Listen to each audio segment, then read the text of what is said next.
Two Madison alders are trying to let the Trump administration know that the city does not condone what's happening along the Mexican border. Amy Reed spoke to one of the alders to see how he hopes to send the message. Amy? Maurice Cheek said he and another alder were planning on presenting a resolution tonight at the Common Council meeting. It calls on our congressman to stop the current practice of separating children from their parents and support legislation that would end the zero-tolerance policy that brought us here.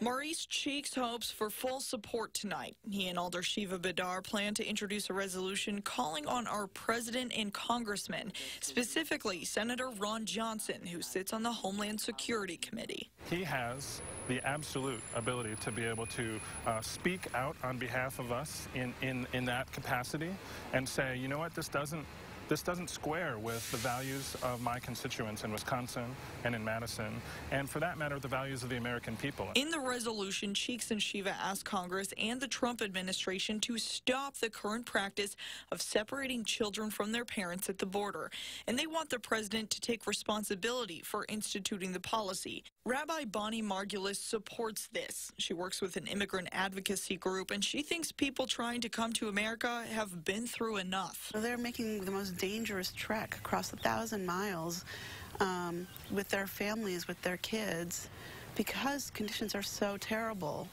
back where they live, and this is not a deterrent, it's just cruelty. Cheek says as Americans, we can and should do better, and adds you don't have to be a parent to understand. It's easy to say, as a father, this matters to me. I have 2 young children at home. I can't possibly put myself in the mentality to be able to think about the heartache and rage, but everyone at one point in time was a child, and so we have to be able to relate to human dignity for children.